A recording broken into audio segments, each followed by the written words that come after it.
ကစုံလာကွယ်နီနောက်ပိုင်းကစားလို့ရတနာဘုံကိန်းဆိုင်ကငွေအစုလိုက်အပြုံလိုက်ဝင်မဲ့အနေနဲ့3ခုကိုအခုလိုဟော့ကိန်းထုတ်လိုက်တဲ့နာမည်ကြီးပေးတင်စရာကစုံလာကွယ်နီမှာပဲဖြစ်ဖြစ်လာကွယ်ပြီးတော့နောက်ရက်တွေမှာပဲဖြစ်ဖြစ်ဒီဗီဒီယိုလေးကိုတွေ့လိုက်ရတယ်ဆိုရင်တော့လုံးဝကိုကြော်မသွားပါနဲ့အောင်နော်ချမ်းသာမှုတွေကပြည်သက်ကြီးတို့ရဲ့အင်းရှိကိုရောက်ရှိနေပါပြီကစုံလာကွယ်နီဆိုတာကဘေးတင်အတိတ်နမိတ်တွေအရာဆိုရင်တော့အဟောင်းနေကုံဆုံးပြီးတော့ကံကြမ္မာအသစ်တွေစတင်ဝင်ရောက်မဲ့အချိန်ခါကောင်းတစ်ခုပါ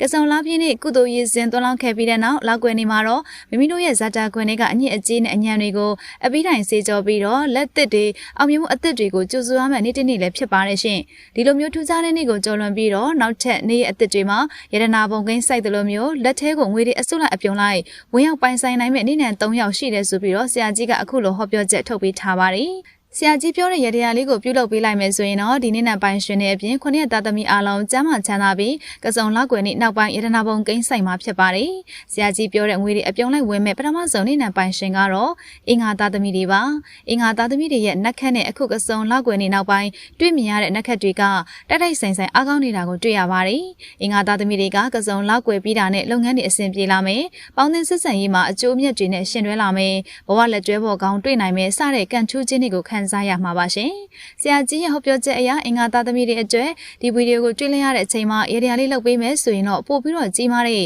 ကံထူးခြင်းတွေကိုပိုင်ဆိုင်နိုင်ပါတယ်။အင်္ဂါသားသမီးတွေကတကြားလုံးဒါမှမဟုတ်တကြားအချိုတက်ပါဝင်တဲ့မုတ်တမျိုးမျိုးကိုလှူဒန်းပေးရမှာပါ။အတိကတကြားပါဝင်ရမှာဖြစ်ပြီးတော့တကြားဆိုတဲ့အချိုတက်တွေကိန်းအောင်နေတာကြောင့်အင်္ဂါသားသမီးတွေအတွက်ချိုမြိန်သောကံထူးခြင်းတွေကိုပိုင်ဆိုင်ရမယ်ဆိုတဲ့အတိတ်နမိတ်ပဲဖြစ်ပါတယ်။ဒုတိယကံထူးရှင်ဖြစ်တာကတောက်ကြသားသမီးတွေပါရှင်။တောက်ကြသားသမီးတွေကကစုံလောက်ကွယ်ပြီးတာနဲ့တနစ်တာကာလပတ်လုံးကံကောင်းခြင်းတွေကိုပိုင်ဆိုင်မဲ့အထူးနေ့နဲ့ပိုင်ရှင်တွေဖြစ်ပါတယ်။လုပ်ငန်းပိုင်းနဲ့ပတ်သက်ရင်လောက်ွယ်ပြီးတာနဲ့အညံ့နေပြောက်သွားသလိုမျိုးအဆက်ဆက်အရာအဆင်ပြေပြီးတော့လုပ်ငန်းအသစ်တွေလည်းစတင်နိုင်ပါလိမ့်မယ်။ဘဝလက်တွဲပေါ်ကောင်းတွေတွေ့ဆုံပြီးတော့ကိုယ့်ရဲ့မျှော်မှန်းချက်တွေအကောင့်ချဲဖော်နိုင်မဲ့အချိန်ဆိုလည်းမမှားပါဘူးရှင်။ဒါကြောင့်တောက်ကြသားသမီးတွေကကစုံလောက်ွယ်နောက်နေ့ကနေစပြီးတော့ဒီရတရားလေးကိုပြုလုပ်ပေးပါနော်။တကြားဆိုတာကလည်းတောက်ကြနံဖြစ်တာကြောင့်နေနံကိုက်ညီနေတဲ့အတွက်တောက်ကြသားသမီးတွေကလည်းတကြားပတ်ဝင်တဲ့မုတ်တမျိုးမျိုးကိုလှူဒန်းပြီးတော့လူရဆုတောင်းနိုင်ပါတယ်။ကစုံလောက်ွယ်နေ့နောက်ပိုင်းမှာနောက်ထပ်ကန်ထူးရှင်တွေကတော့စနေသားသမီးတွေပါရှင်။ကစုံလောက်ွယ်ပြီးနောက်ရက်ကလည်းစနေနေ့နဲ့တိုက်ဆိုင်နေတာကြောင့်